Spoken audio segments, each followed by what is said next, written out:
Air Algérie a bel et bien acté une décision radicale et contraignante pour voyageurs. Air Algérie, la compagnie aérienne nationale, a bel et bien acté une décision radicale qui impactera de manière significative les voyageurs à partir du 29 octobre prochain.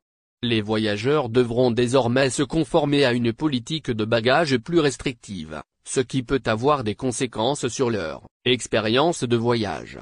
La décision clé de cette nouvelle politique est que chaque passager sera autorisé à enregistrer un seul bagage en soute pesant jusqu'à 23 kg sans frais supplémentaires. Au-delà de ce poids, des frais d'excédent seront appliqués. De plus, si un passager souhaite enregistrer un deuxième bagage en soute, il sera également considéré comme un excédent et soumis à des frais. Cette décision radicale d'Air Algérie a été prise pour des raisons de sécurité, mais également dans le cadre des mesures visant à rationaliser les opérations de gestion des bagages et à garantir une utilisation plus efficace de l'espace de chargement des avions. Alors que de nombreuses compagnies aériennes à travers le monde ont des politiques similaires en place depuis un certain temps, il s'agit d'un changement significatif pour Air Algérie, qui a traditionnellement offert des limites de poids plus élevées pour les bagages en soute.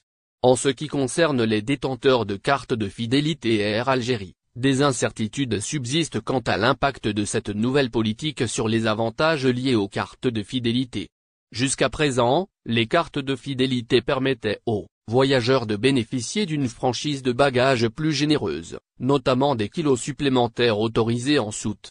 Cependant, il n'a pas encore été précisé si ces avantages seront maintenus ou révisés dans le cadre de la nouvelle politique bagages.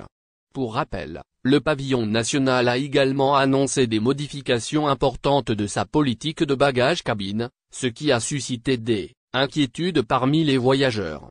Ces nouvelles règles ont été mises en lumière par une annonce affichée à l'aéroport de Rome, en Italie, et s'appliqueront à l'ensemble du réseau de la compagnie. La principale modification concerne la limitation du poids des bagages cabine. Selon l'annonce d'Air Algérie, les passagers sont désormais autorisés à transporter gratuitement un seul bagage en cabine, dont le poids ne doit pas dépasser 10 kg.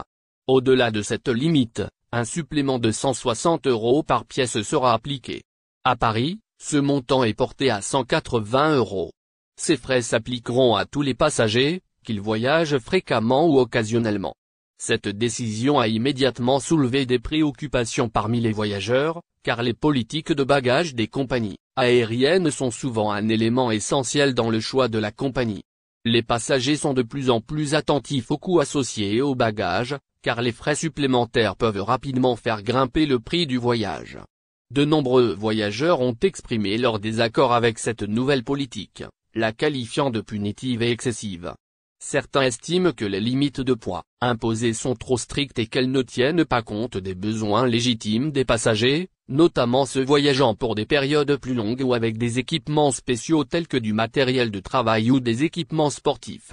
Un autre aspect préoccupant de cette politique est le montant élevé de la pénalité pour les bagages excédant la limite de poids.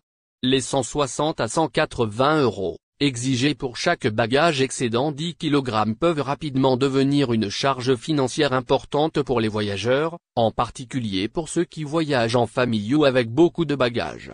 Un responsable d'Air Algérie a confirmé que cette nouvelle politique s'appliquerait à l'ensemble du réseau de la compagnie, ce qui signifie que tous les vols, quelle que soit la destination, seront soumis à ces règles de bagages plus strictes.